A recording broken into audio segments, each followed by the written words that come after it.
Buenas tardes, ¿sí me logran escuchar?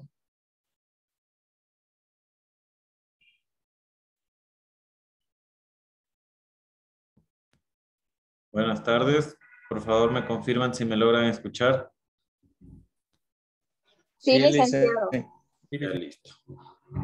Comenzamos con la clase de hoy, ¿sí? Me indican por favor si pueden ver lo que estoy compartiendo.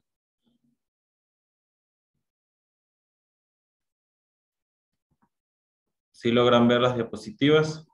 Sí, licenciado. Ya listo.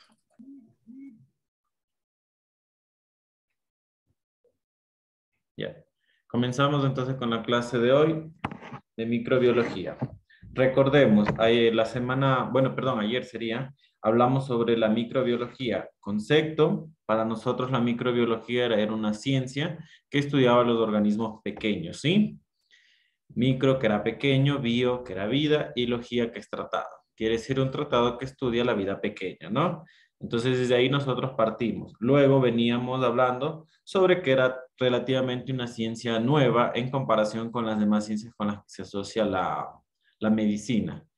Para nosotros poder estudiar la microbiología necesitamos diferentes tipos de instrumentos, entre el principal y el más conocido o el que más se nos viene a la cabeza una vez que hablamos nosotros de microbiología es el microscopio, ¿sí? Nosotros para poder estudiar todo este tipo de órganos pequeños, siempre teníamos un porqué y un para qué. Al inicio nosotros se dio la medicina de manera empírica, se empezó a estudiar signos, síntomas, toda la evolución de la enfermedad, pero no teníamos tal vez el motivo por el cual se daba todo este tipo de situaciones o este tipo de signos y síntomas. Entonces, nuestro objetivo principal para poder nosotros avanzar con la microbiología o empezar con la microbiología era buscar ese origen de todas las enfermedades. Se vino dando y se descubrieron las células como tales, ¿no? Sabíamos que Louis Pasteur fue el padre de la microbiología, fue el primero en investigar y el primero en ver células a partir de un estudio, ¿sí? Luego hablábamos sobre nuestras células, que era nuestra mayor o nuestra más conocida división, que eran las eucariotas y las procariotas. De las procariotas vamos a hablar ahorita sobre el tema de bacterias, ¿sí?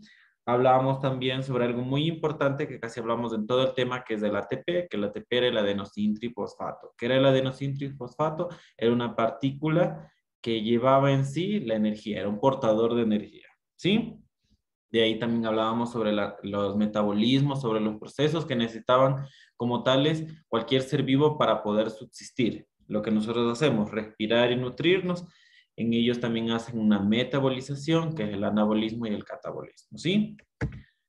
Entonces, con esa introducción, nosotros empezamos nuestra clase de hoy. Ahora vamos a hablar sobre un grupo que ustedes van a conocer muy amplio en tanto ahorita en la microbiología, tal vez en anatomía, en bioquímica, tal vez las trataron, luego en farmacología, cuando tienen que hablar con antibióticos. Ahora vamos a hablar sobre las bacterias, ¿sí? ¿Se acuerdan tal vez cuál es de estas? Si es la procariota, la eucariota, alguien que me diga. Acuérdense cuál era de la forma más sencilla. ¿Cuál tenía la forma más sencilla? Cariota. La procariota. Muy bien. La eucariota es más compleja, ¿sí? Entonces la procariota tenemos aquí y de aquí se desprende un significado. Para nosotros y en términos general, las bacterias son organismos que tenemos en todos los seres vivos, ¿sí? Luego vamos a hablar sobre una flora bacteriana normal en nosotros y ahorita vamos a hablar sobre el concepto de bacterias. Las bacterias son organismos procariotas unicelulares, que quiere decir que es de una sola célula que se encuentra en casi todas las partes de la Tierra. Es más, se dice que el primer ser vivo fue una célula, perdón, fue una bacteria como tal, ¿sí? De hace millones de millones de millones de años. Son vitales para los ecosistemas del planeta, el cuerpo humano, ¿sí? Está lleno de bacterias, como les dije hace un momento. Se estima que nosotros contenemos más bacterias que células humanas como tal. Pero todo es a su debido nivel. Mientras más aumente, tiene que llegar a un tope para no ser dañino, porque todo en exceso puede causar daño, ¿sí? Y justo tenemos aquí una bacteria procariota. Acuérdense que era de su forma más sencilla, forma larga. Dentro teníamos disperso en todo el cuerpo de la bacteria, teníamos nosotros el citoplasma, el ADN. No tenía estructurado como la procariota, que era algo circular, tenía el núcleo, entre otros. Entonces nosotros tenemos clarito los flagelos, que son como cabellitos, ¿sí? O colas. Definición y ubicación taxonómica. Las bacterias son microorganismos unicelulares que se producen por fisión binaria. Quiere decir, necesitan una para unirse con otra, ¿sí? No es que cogen la célula como tal y se divide, sino necesita otra, ¿sí? La mayoría son de vida libre, a excepción de algunas que son de vida intracelular obligada, como tenemos la clamidia, ¿sí? Tienen los mecanismos productores de energía, que acuérdense, el adenosín trifosfato es el portador de la energía, ¿sí? Y el material genético necesario para su desarrollo y crecimiento. Las bacterias integran el reino procariota, propromitivo y cariota de núcleo. Acuérdense que, como les decía hace rato, una de las primeras órganos vivos que se detectó o se descubrió fueron las bacterias, ¿sí? Entonces son una de las más estudiadas en realidad, ¿sí? Las bacterias integran lo que les decía, todos los organismos vivos se pueden dividir en dos tipos de células. Como les hablamos sobre el tema anterior, venían las eucariotas, que viene de su término células propias, ¿sí? ¿Por qué? Porque son más completas.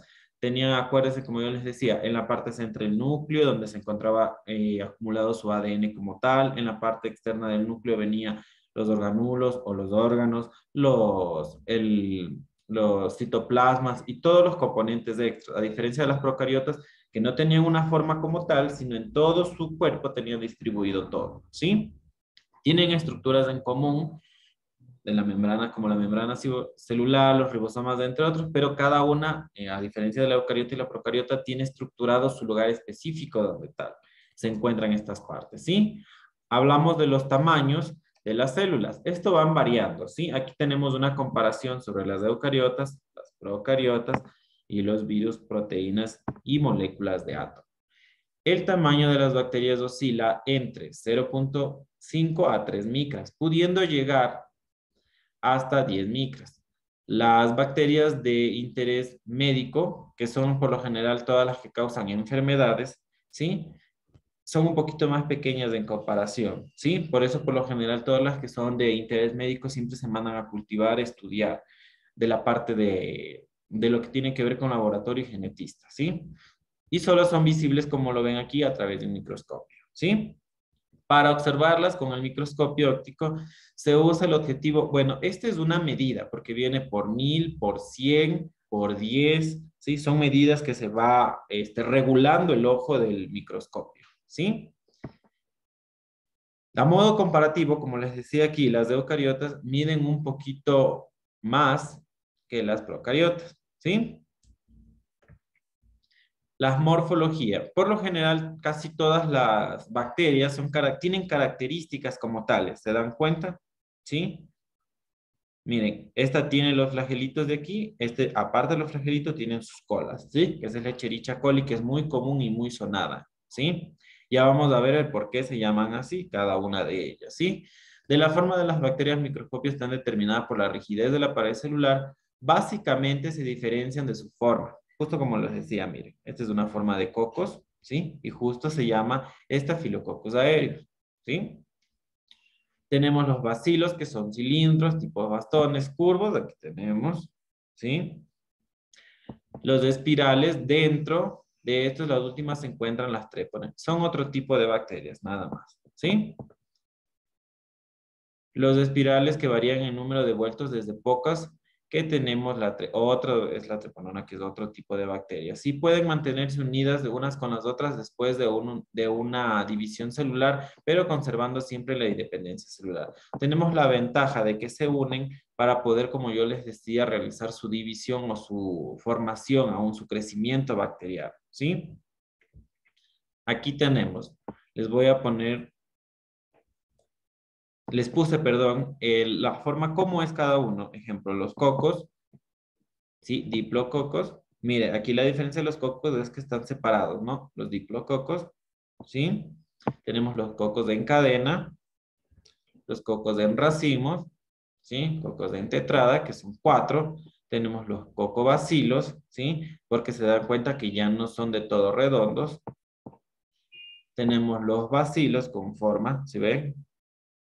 ¿Sí? Tenemos bacilos con bordes redondos, bacilos con bordes rectos, tenemos los bacilos fusiformes, ¿sí? Los bacilos curvos, que aquí están unidos y separados, ¿sí? Y aquí tenemos las espirocoquetas, ¿sí? Mire. Todo se va nombrando según a la forma que tiene. Y ustedes lo que más escuchan o lo que más por lo general uno conoce en la parte de las terminologías son los cocos, porque son los más comunes en realidad. No digo que sean los únicos, pero son los más comunes como tal. Y para poder tener un estudio, se podría decir, eficaz o a fondo de este tipo de bacterias, como ya lo nombramos, nosotros necesitamos un apoyo como tal para poder evidenciar. De aquí viene lo que más adelante se habla sobre los cultivos, sobre las fermentaciones y los apoyos extras que tendrían que ver con el apoyo del microscopio como tal, ¿sí?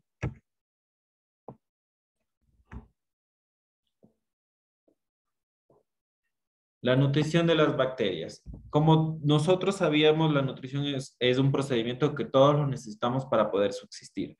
Todo depende del ser vivo que se está nutriendo en ese momento, cómo va a reaccionar y de qué va a depender para su proceso de nutrición. Sí, como yo les decía en la anterior clase, por lo general siempre escuchamos que tenemos que evitar humedad para que no haya bacterias, ¿sí?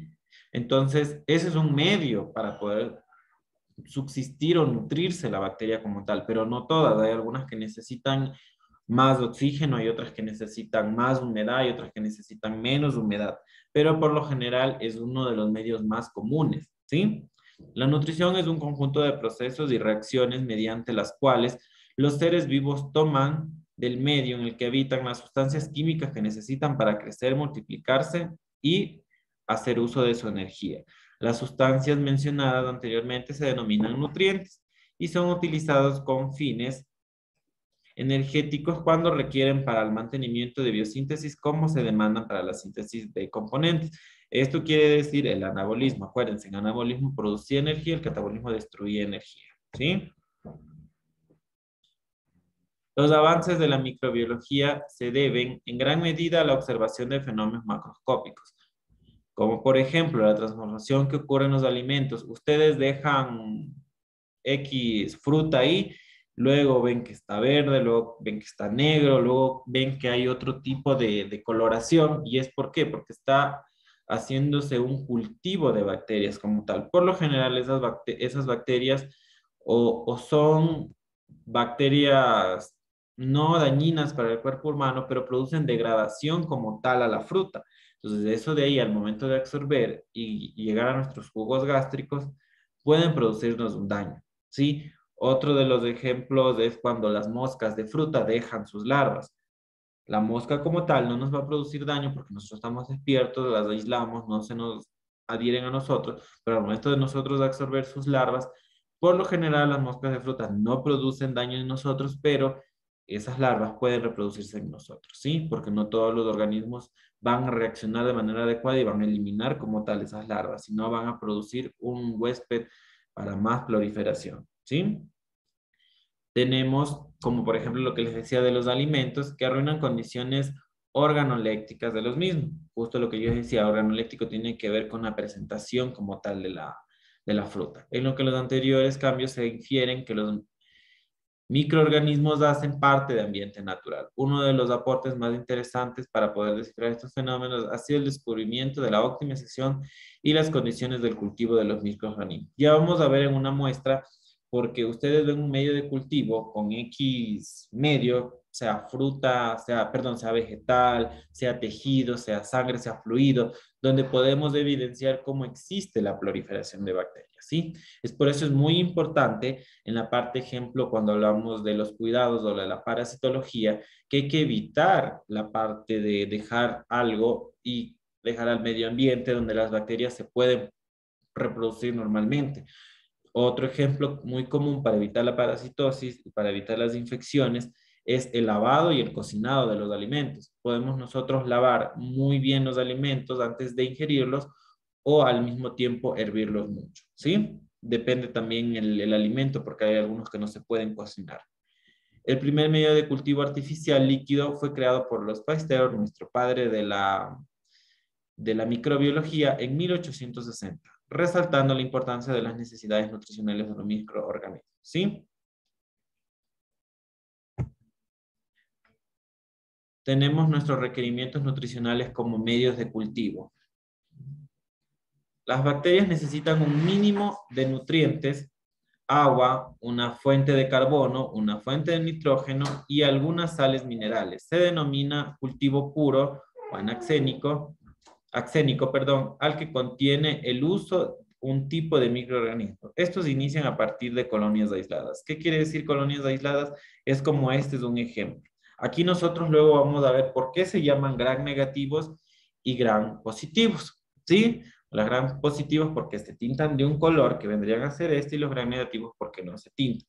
Entonces, ¿de qué se dio todo esto el estudio? Porque nosotros en algún momento cierta persona vio que existe una producción de bacterias y nosotros necesitamos tal vez estudiar el por qué se estaban reproduciendo en este tipo. Les pongo un ejemplo, el bacilo de Koch, que es una de las que produce la tuberculosis, encontraron en medios como en polvo que pueden llegar a vivir por meses. Imagínense, no hay nutrientes, no hay de dónde alimentarse, pero ella necesitaba solo oxígeno para poderse alimentar. Entonces ella absorbió, se adaptó a ese medio, empezaron a investigar en su tiempo cuando se dio la pandemia o la epidemia del bacilo de Koch con la tuberculosis y se dieron cuenta que en el polvo se aislaba esta bacteria, ¿sí? Entonces, cada una de las bacterias va a necesitar cierto medio, cierto proceso y ciertos nutrientes como tal para poder absorber, nutrirse y multiplicarse, ¿sí? O por lo menos mantenerse hasta encontrar un lugar donde se pueda reproducir, ¿sí? Tenemos una clasificación. Nuestra clasificación es de acuerdo con la forma de las bacterias que tienen energía. Se clasifican en quimiotrofas cuando necesitan sustancias orgánicas. Fototrofas, ¿se acuerdan que yo les decía que en algún momento ustedes van a ver medicamentos fotosensibles? Nosotros vimos bacterias con terminología foto y aquí justo estamos viendo una de la clasificación que tienen energía fototrofas. Quiere decir que necesitan luz para poder absorber energía y realizar su procedimiento, ¿sí? Dependiendo de la ganancia energética, se clasifican en litótrofas, que viene de litros, o sea, cómo van a ir absorbiendo, ¿no? Cuando se requieren de sustancias inorgánicas, que ya estamos hablando de azufre, amonio, entre otros. Sí, hierro. Ustedes ven un hierro, un fierro que está oxidándose, ahí se está acumulando cierta bacteria denominada tétano u otras circunstancias, ¿sí? Los organotrofos que requieren compuestos orgánicos como carbohidratos, hidrocarburos, lípidos, proteínas, aquí más tendrían que ver con la parte donde son los alimentos como tal, ¿sí? Tenemos por la utilización del carbono, los autótrofos, que crecen, perdón, sintetizando sus materiales orgánicos a partir de sustancias inorgánicas tales como el CO2, lo que nosotros eliminamos cuando nos oxigenamos, ¿sí? Los de heterótrofo, que es la fuente de carbono, es decir, orgánica y también inorgánica, ¿sí? Los mixótrofos son aquellas que se pueden pasar de estadios autótrofos a heterótrofos, o sea, según lo que necesiten en ese momento se van a alimentar, ¿sí? Y los auxótrofos, que son cuando se comportan de manera exigente frente a algún requerimiento nutricional, ¿sí? Como ven, cada una de las bacterias necesita un medio específico como tal, pero hay algunas que se adaptan a los procesos, entonces no necesitan como tal algo específico, sino que se pueden desarrollar. Por eso es que es muy importante, les pongo un ejemplo, el uso adecuado del antibiótico, porque si ustedes tal vez tienen una infección viral y se toman un medicamento que no es el correcto, vienen con un antibiótico, nosotros lo que creamos es que cierta, se podría decir, compuesto o composición de la bacteria ingrese a nuestro organismo y crear una respuesta a esa bacteria que no la tuvimos en ese momento. Entonces, cuando en realidad llegue esa bacteria a nuestro organismo, aparte de que ya actuó de manera algo indebida, la bacteria nueva como tal ya ve que el organismo tiene una respuesta y nosotros podemos crear resistencia a a ese antibiótico, ¿sí? Entonces es muy importante la selección correcta y la administración correcta de la parte de los antibióticos, ¿sí? Tenemos el crecimiento bacteriano, lo que les decía hace un momento. Se define como crecimiento a cualquier sistema biológico al aumento de la masa celular que implica su multiplicación en organismos unicelulares que se dividen por fisión o por gemación, ¿sí?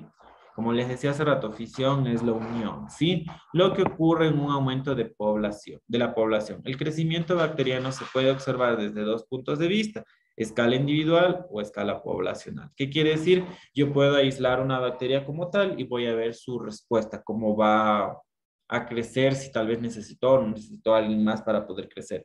La poblacional vendría a ser un cultivo como tal, una muestra donde hay una parte infectada, una parte de un crecimiento como tal del virus y yo voy a estudiar esa parte, ¿sí? A escala individual incluye una serie de procesos que hacen referencia al ciclo celular. Claro, ahí yo voy a ver cómo actuó tal vez aislada en agua, cómo actuó tal vez aislada en vegetal, cómo actuó tal vez aislada donde no había oxígeno, entre otro tipo de cosas, ¿sí?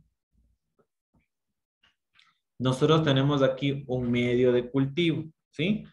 Como ven, aquí a diferencia de tal vez la visión óptica de un microscopio, nosotros solo vemos a leve relieve, pero al momento de nosotros, como yo les decía que nosotros necesitamos por lo menos un 1000 por 1000, o sea, un aumento de la resolución óptica del microscopio, nosotros podemos evidenciar más y ahí es donde nosotros podemos ver tal vez cómo la célula tiene ciertas puntas, ciertas uniones, ciertas conexiones, ciertas colitas y ahí nosotros podemos identificar cuál es coco, cuál es cilíndrica, cuál es espiral, entre otros, ¿sí? Pero este es un medio de cultivo. Aquí tenemos uno de los métodos de cuantificación de crecimiento bacteriano. Por la medida del consumo de nutrientes o por producción de algún metabolismo en particular, metabólico, perdón, en particular por unidad de tiempo, en caso de consumo de oxígeno o de gas carbónico. ¿Qué hacen? Nosotros, digamos, tomamos una muestra de sangre de alguna secreción o de algo, colocamos en este espacio de aquí y lo que hace ese espacio de ahí es hacer turbulencias, ¿sí? Al momento de hacer turbulencias, aísla el líquido, las células y así. Entonces nosotros podemos hacer un mecanismo de cultivo como tal solo con un método de turbulencia, ¿sí? Por eso se llama turbidimétricos, ¿sí? Por lo que hace son turbulencias, son movimientos tal vez circulares o como ustedes se les viene a la mente cuando escuchan un avión en turbulencia, comienzan a moverse, lo que hace es aislar lo que necesitamos, ¿sí? Nuestros medios de cultivo, ¿sí? Como ven aquí, existen diferentes tipos de medios de cultivo y si nos ponemos a hablar tal vez de cada uno o el significado de cada uno como tal, nos vamos a extender semanas porque los medios de cultivo se hacen diferente al tipo de muestra que nosotros tomemos. ¿Por qué? Porque como ven aquí, AGAT de sangre, según el ADN de sangre, nosotros necesitamos un proceso específico para la sangre como tal, ¿sí? Entonces lo que nosotros tenemos que saber, ¿qué es un medio de cultivo y cuáles son los más usados como tal? Un medio de cultivo es una técnica de laboratorio que consta con un gel. Nosotros tomamos la muestra, ponemos la muestra y según el medio de cultivo que vayamos a usar, aplicamos el gel en este tipo de medidas. ¿Sí le ven? En este tipo de situaciones, en este tipo de conexiones, en este tipo de aplicaciones, ¿sí? O una solución que contiene nutrientes necesarios para permitir en condiciones favorables del pH y temperatura, el crecimiento del microorganismo como tal, ¿sí? Entonces, lo que la persona del laboratorio que está encargada de esta parte, lo que hace es tomar la muestra, saber con qué objetivo está tomando esa muestra y lo que hace es poner en un medio de cultivo con el nutriente específico que necesita como tal, ¿sí? Hay medios selectivos, como les decía, necesitamos algo específico, sangre como tal. Necesitamos algo de la sangre específico. En la plaqueta, necesitamos saber algo de la plaqueta como tal. Ellos ya saben cuál es se podría decir, el líquido, el medio, la sustancia que necesita la plaqueta como tal colocamos la plaqueta.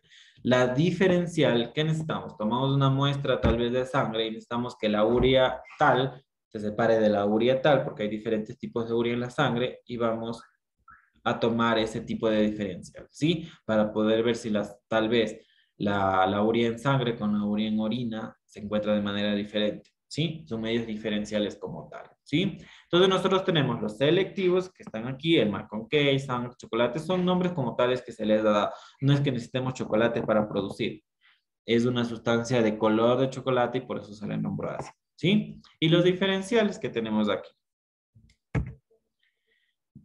Hablamos sobre la genética bacteriana. Verán, de la parte de la genética bacteriana, nosotros hablábamos de una subdisciplina en algún momento de la microbiología. ¿Por qué? Porque necesitamos saber, como yo les decía, ya vimos, estudiamos la bacteria como tal, supimos tal vez que la bacteria es de los cocos o de los espirales, pero nosotros necesitamos saber, les pongo un ejemplo, viene la bacteria, el bacilo de Koch, que es uno de los que les nombré, que es de la tuberculosis.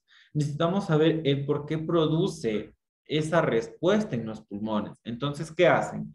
Aíslan a la bacteria, estudian la genética de la bacteria, qué enzima tiene la bacteria. Esa enzima de la bacteria lo que hace que es, producir una respuesta inflamatoria, producir una respuesta infecciosa, porque es algo no conocido en nuestro organismo que se tal vez adapta o se comparte muy bien con cierta cosa de nuestros pulmones. ¿Y qué es lo que hace? Producir una respuesta inflamatoria e infecciosa. Entonces, ¿para qué se dio la genética bacteriana? Para poder estudiar las moléculas de ADN, sus cromosomas, su estructura, su médula espinal de la bacteria, para nosotros poder ver ya listo, desde este componente X en adelante no conocemos, vamos a estudiar este componente y después de meses, que fue lo que pasó con el COVID, vimos que una enzima tal produce una respuesta citocínica en nuestro organismo. Entonces, para ese objetivo se dio esta subdisciplina de la microbiología, ¿sí? Es una área temática dentro de la microbiología y la ingeniería genética que da como estudios para diferentes propósitos, como yo les decía. Y netamente es algo estructural, morfológico, funcional de la bacteria. Como tenemos un ejemplo aquí que son las cadenas de ADN, ¿sí? La médula espinal de cualquier órgano vivo, que es su ADN como tal, eso es lo que van a estudiar, con la finalidad de ver del motivo por el cual produzca ciertas cosas. Incluso se da estudios como tales de este tipo de genética de bacterias para poder repotenciar ciertas cosas, ¿sí? Las vías de transmisión bacteriana. Existen un sinnúmero de vías de transmisión. La más común y creo que la más fácil de adherirse las bacterias a nuestro organismo es, como les decía hace rato, la parte digestiva con los alimentos y la parte respiratoria, como les he venido nombrando, el bacilo de Koch. Es uno de los grandes ejemplos, porque de ahí ejemplo ahorita, ya no hay infecciones de una faringitis bacteriana, una faringitis que es la inflamación de la faringe por estafilococos, que te mandan un antibiótico, que te mandan vía oral, intramuscular, las penicilinas, que era lo más común que la gente por mínima tos ya se quería inyectar penicilina. Ya no producimos casi ese tipo de infecciones a las vías respiratorias por bacterias. ¿Por qué? Porque como ya andamos con mascarilla, nos lavamos las manos, estamos aislados, las bacterias tenemos se podría decir cierta ventaja que son un poquito más grandes que los virus. Los virus, como están viniendo en una transmisión, que ahorita viene el Omicron, que es más pequeño aún y es más transmisible, entonces se han perdido mucho de estos de las infecciones de vías bacterianas. No quiere decir que no se den, pero sí se ha disminuido bastante. Sí, y la parte del tubo digestivo.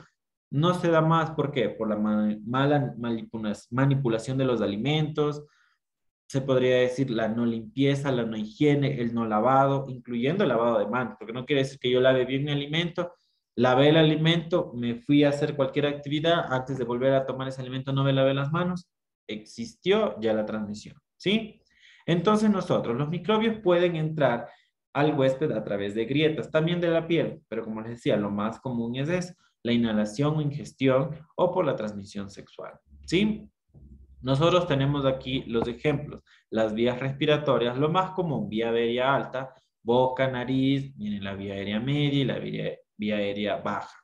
Tráquea, ¿sí? Bronquio, vienen los bronquios, los alveolos, los pulmones como tal, ¿sí? Nosotros hasta incluso podemos decir que una infección bacteriana se puede controlar o se puede tratar de mejor manera en la vía aérea alta, pero una vez que baja, nosotros ya necesitamos unos, se podría decir, tratamientos o medicamentos más fuertes para que puedan actuar, ya que acuérdense que la parte de la circulación de la sangre pasa por el corazón, va hacia los pulmones y va hacia todo el resto del organismo, ¿sí? Entonces, es un poquito más complejo cuando la infección es más interna, se podría decir, ¿sí? Y del tubo digestivo. Todo lo que tiene que ver con la boca ingresa, ya saben, boca, tiene que ver con el esófago, llega al estómago, pasa a los intestinos y luego sale. Aquí, bueno, que ya vamos a hablar luego, aquí tenemos algo muy bueno, se podría decir, nuestro tubo digestivo, toda la parte de nuestra, desde que inicia, desde la boca hasta el ano, tenemos nosotros bacterias buenas. Ejemplo, ustedes han de haber escuchado que la boca es una de las partes más sucias de nuestro organismo. ¿Por qué? Porque tenemos muchas bacterias que ayudan a la degradación, ¿sí? Y al metabolismo de nuestros alimentos. Pero todo, como les decía, hace un tope, hace un límite, porque siempre, digamos que tengamos 1000 y nuestro tope es 1500, pero si nosotros ya tenemos una cantidad de bacterias de 5000, ya tendría que ser la mala higiene de boca, los alimentos que no nos hemos lavado bien, no les hemos dado un buen tratamiento antes de digerir. Entonces existe esa infección o esa vía de transmisión, ¿sí? Entonces es muy importante.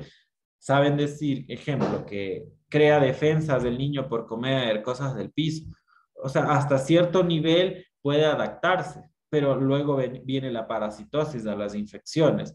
Entonces, no es que déjenlo nomás que coma del piso cuando él quiera, cuando él sea, o ustedes que dicen, cierta persona X va a decir, existe la ley de 3 segundos, 5 segundos cuando se cae al piso.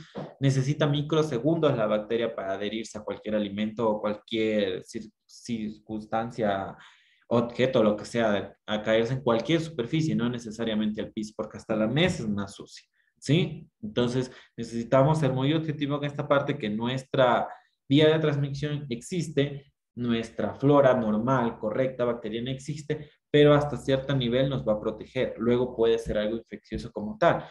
Un ejemplo, nosotros tenemos en nuestro organismo la Escherichia coli. Es normal que tengamos hasta cierta cantidad, pero cuando ya adquirimos ciertos alimentos contaminados, ¿qué es lo que nosotros hacemos?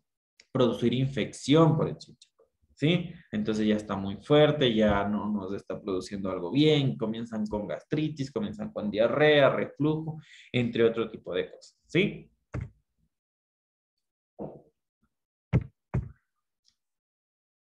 Tenemos los mecanismos patogénicos. Son microorganismos como virus, bacterias, protozoarios y hongos que van a causar daño dentro de nuestro organismo, a lo que le decimos que provocan una infección. En caso de otros agentes vivos patógenos como los parásitos, como les nombraba, ¿sí? Se hablará de cómo va a causar daño fuera y dentro de nuestro organismo. Claro, por lo general, las bacterias, los virus y los hongos más producen de manera interna.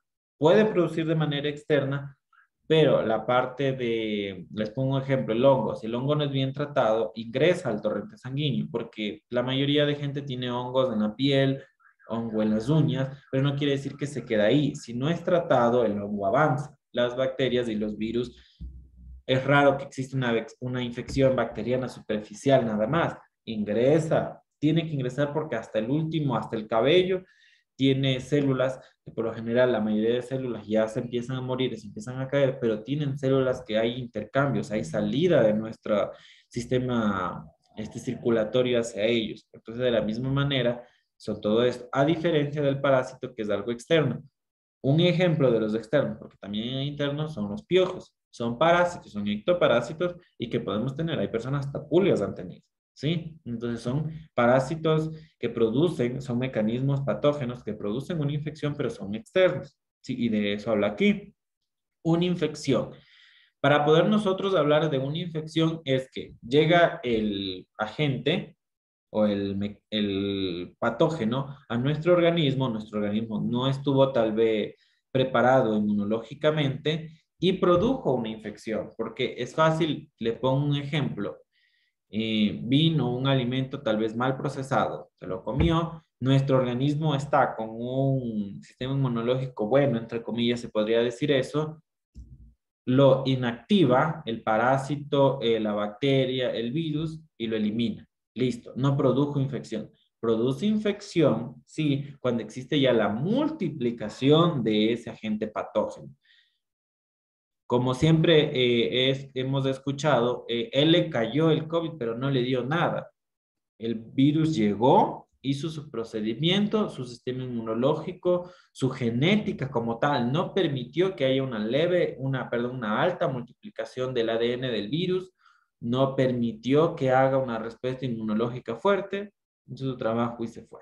¿Sí? A diferencia de otro tipo de procedimientos como el virus, llega, hace su trabajo, existe una alta multiplicación del ADN, del ARN, produjo una infección y produjo toda la sintomatología como tal que ustedes ya la conocen, tos, fiebre, diarrea, y eso es algo como leve, porque de ahí viene insuficiencia respiratoria, deshidratación y toda la hipoxemia, que es la falta de oxígeno y todos los procesos como tal, ¿sí? Entonces, para tener claro ese tipo de cosas, a diferencia de que llega un órgano y no llega un patógeno, no produce infección, ¿sí? Tenemos el proceso de infección. Se produce por la multiplicación del microorganismo en los tejidos del huésped. Los microorganismos patógenos tienen mecanismos para evadir, perdón, la inmunidad del organismo. Quiere decir que si llega un patógeno, perdón, llega una bacteria, un virus, un parásito, lo que sea, y si nuestro organismo no tuvo esa inmunidad como tal, ¿qué va a producir? Una infección, ¿sí? La presencia de microorganismos en el cuerpo no constituye a una infección, ¿sí? Aquí tenemos clarito. Nosotros puede llegar, tenemos de ejemplo lo que les decía, una Escherichia coli, nuestra flora natural de las bacterias en nuestro intestino, pero ¿qué vamos a hacer? Ellos van a estar ahí porque ayudan a degradar y a actuar ante ciertas cosas. Pero cuando ya existe una infección como tal, es porque ya ha producido una alza del microorganismo del patógeno que ha llegado. Ya se ha replicado tanto que nuestra respuesta inmunológica no puede combatir con eso, ¿sí? Y va a producir, como dice, no constituye una infección a menos que los microorganismos en nuestro cuerpo se multipliquen y se produzcan signos y síntomas, que ahí ya viene. Por lo general, los síntomas de algo que no se puede ver, se puede sentir, a diferencia de un signo que yo sí puedo ver.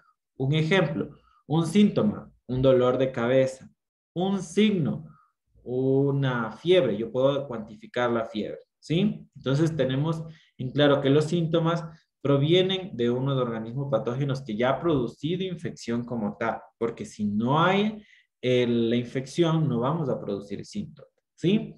Son las consecuencias de los defectos y las reacciones que producen los microbios de los tejidos u órganos afectados, que también de los propios mecanismos de organismos de defensa activados para combatir los agentes patógenos. ¿Sí? Los síntomas pueden clasificarse en inespecíficos y específicos.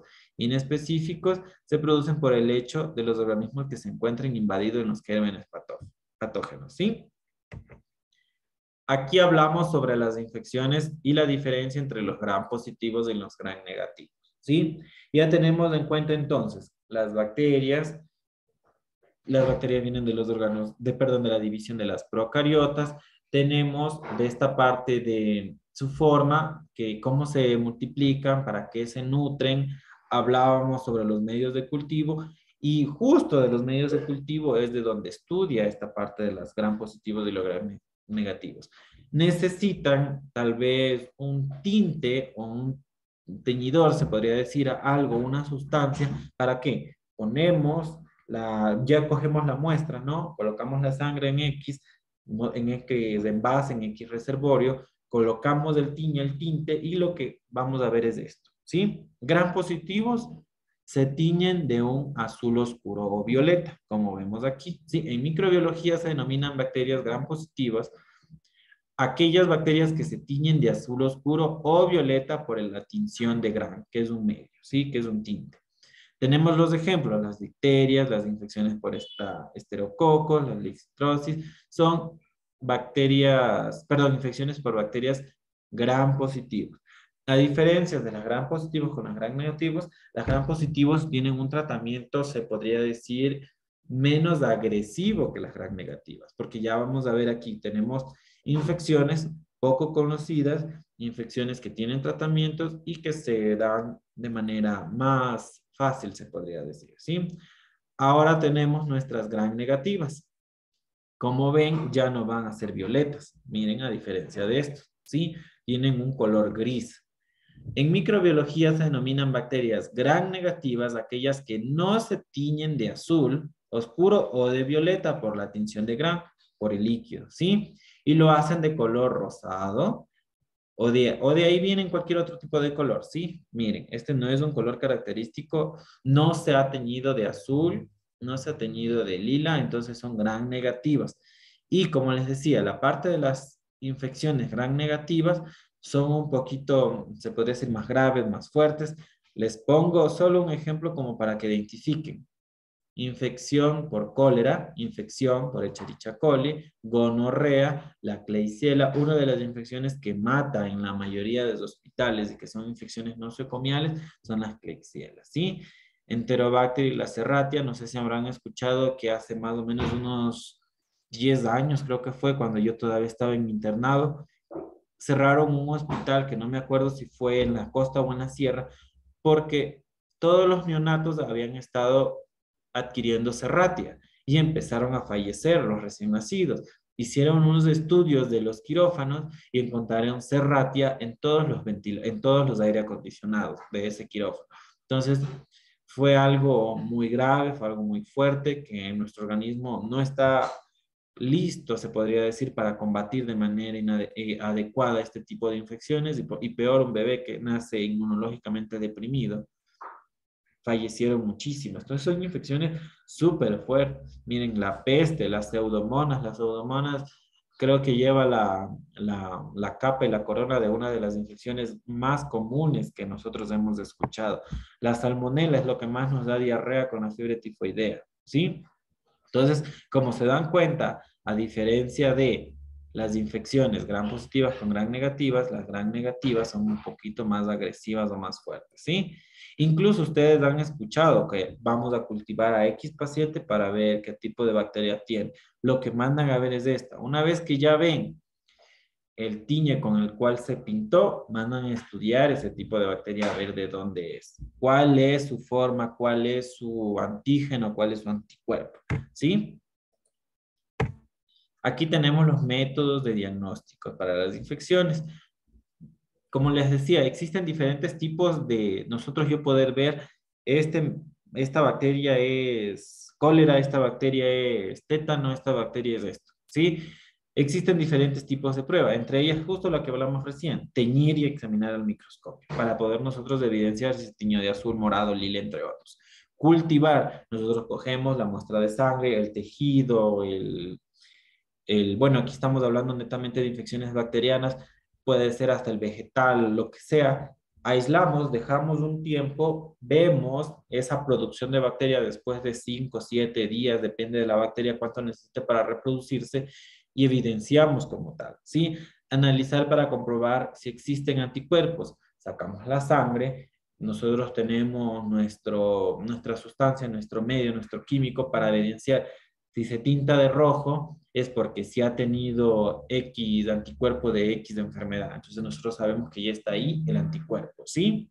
Por lo general, la mayoría de pruebas ahorita de COVID son de anticuerpos. Toman la muestra, lo mandan a estudiar y ven si hay o no hay anticuerpos. Es la mayoría que están haciendo. Las pruebas rápidas, al menos la del pinchazo, es de eso netamente. Lo que les hablaba sobre nuestra flora bacteriana.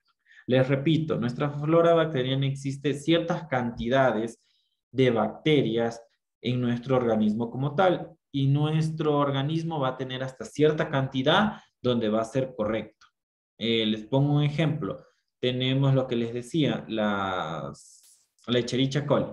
Existen buenas bacterias, que es una buena bacteria que la tenemos en nuestra parte digestiva, que ayudan a degradar y a metabolizar ciertos alimentos, ¿sí? Pero cuando ya existe la infección como tal, como les nombraba hace rato, llega a nuestro organismo, se multiplica, ya hay una infección, ya tenemos una infección más otro que es nuestro normal, no se van a combatir correctamente porque ya puede que exista más de esa y menos del que nosotros tengamos, y lo que va a producir es una sintomatología como tal. Ya vienen los signos y los síntomas, que es dolor, calambres, diarrea, deshidratación, entre otros.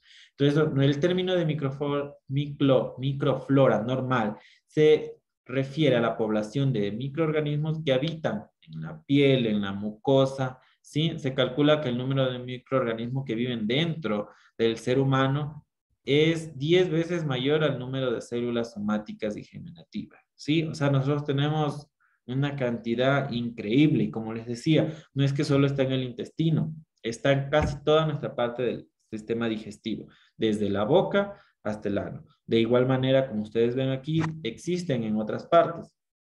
Igual nosotros tenemos bacterias en nuestra piel que ya se han adherido, hemos creado cierta parte de una flora normal para poder combatir cualquier tipo de infección entre ellas, ¿sí?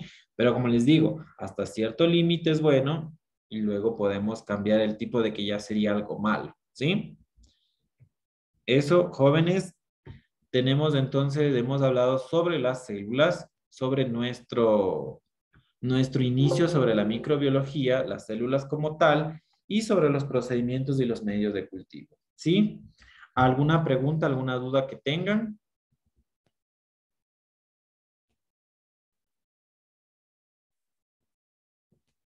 ¿No tienen ninguna duda? Es posible que no pueda ahora. Gracias. ¿Alguna pregunta, jóvenes? No, dicen por mi lado, claro. Listo. Listo. Si no tenemos ninguna pregunta, entonces nos vemos en la próxima clase. Por favor, lean, vean el material que tienen en la plataforma, por favor, y cualquier duda nos estamos viendo. Una buena noche con todos y que pasen muy bien. Listen, buenas noches. Dígame, buenas noches. De la clase de ayer entré un poquito tarde y no lo entendí, que decía que toca hacer como un trabajo, que toca estar ahí, no sé, eso no lo entendí. Ya, los trabajos ya le voy a enviar, ya en realidad ya conversé con la parte del área educativa, pero no me han dicho cuándo les tengo que enviar las tareas. Apenas ya me digan, yo ya les envío, ¿sí? Porque esa parte de las tareas yo no subo, sube la parte educativa. Les voy a volver a insistir para poder que realicen esas tareas, pero como les dije ayer, va a ser algo sencillo para que ustedes puedan hacerlo pronto y sea algo objetivo para que ustedes entiendan la microbiología como tal, ¿sí? Ya, gracias. Pero era otra cosa que usted estaba medio que le escuché que toca hacer en cartulinas, algo así pegando, algo así Sí, creo que era. sí. Sí. Eso cuando ya les mande la tarea, les mando especificado se podría decir, las técnicas que tienen que usar, ¿sí? Y ahí les mando especificado. Pero necesito, para recordarles, necesito que en cada una de la hoja, del papel periódico, de lo que sea que vayan a usar que necesito que hagan una pancarta con cierta tarea, vaya su nombre. Si no va su nombre, la calificación no va a ir, ¿sí? Para yo poder saber que ustedes la hicieron. Ok, gracias, Luis. Listo. Listo, jóvenes. Una buena noche y que pasen bien. Nos estamos viendo en la próxima clase. Lean, Muchas por gracias, favor. dicen. Hace muy bien. Hasta luego, licenciado. Buenas Hasta luego, noches. licenciado. Igualmente, hasta luego. Hasta luego, licenciado. Hasta luego, hasta luego.